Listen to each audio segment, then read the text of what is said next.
Magandang umaga mga kabay. Meron po akong approve dito, circular Makita. Ayan.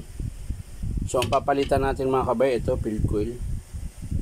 Ayan, bagong bago po yan mga kabay, kakabit natin dito. So tara, samahan nyo ako. So ayan mga kabay, kakabit na natin to. Ayan. Ito po yung field coil nya mga kabay.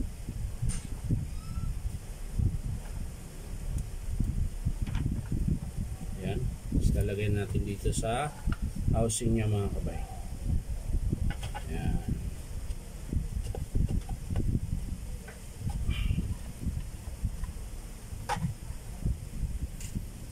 So ayan mga kabay, pumasok na po siya mga kabay. So ilalagay na natin yung spring. Ayan, ito po yung spring mga kabay. Ayan, pumasok na. Sa kabila din mga kabay, ganun din. Yun, screw na lang mga kabay. Ayan, dalawang screw para dyan sa field coil mga kabay. Ayan. So ayan, kakabit din natin.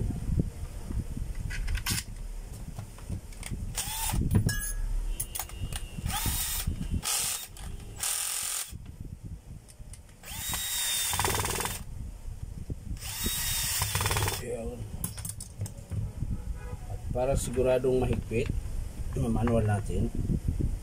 Ayan. Ayan.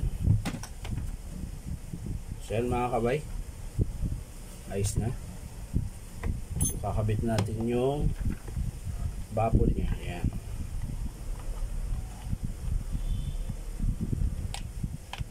Ayan. So yan na mga kabay, sasapak natin to dito sa unit mga kabay. Ayan.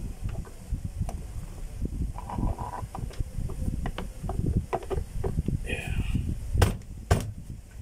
So yan, naisalpak na natin mga kabay. So ito, takip. Ayan.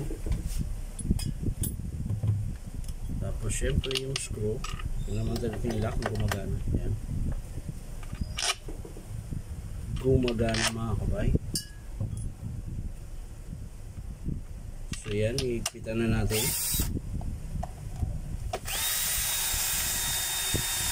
Ayan.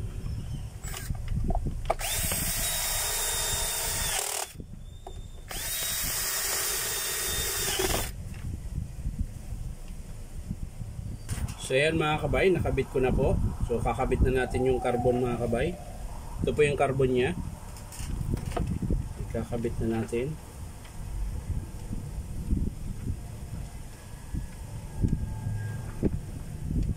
Yan, pumasok na.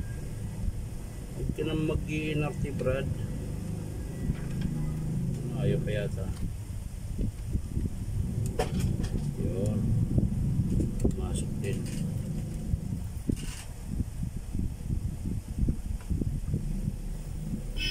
Takip ng brush cap. Yan. Kailangan natin ng flat. Flat loose. Ay pa pumasok.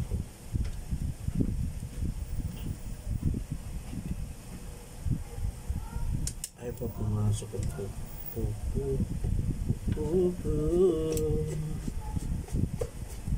Pumasok ka na Brad. Yan, sa kabila naman mga kabay.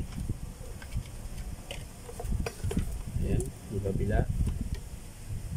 Tingnan natin.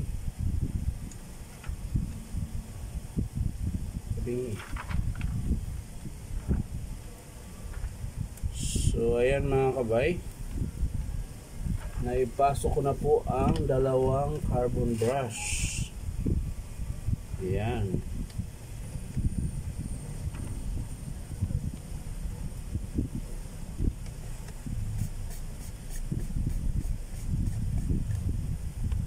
Yun.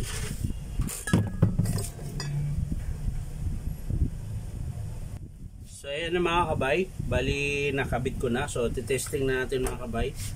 Ayan, sasaksak na natin. Ayan mga kabay, testing natin.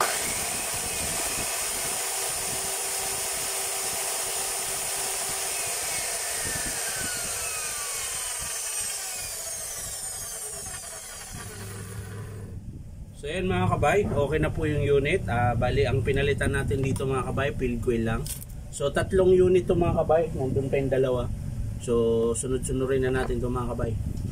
So tara.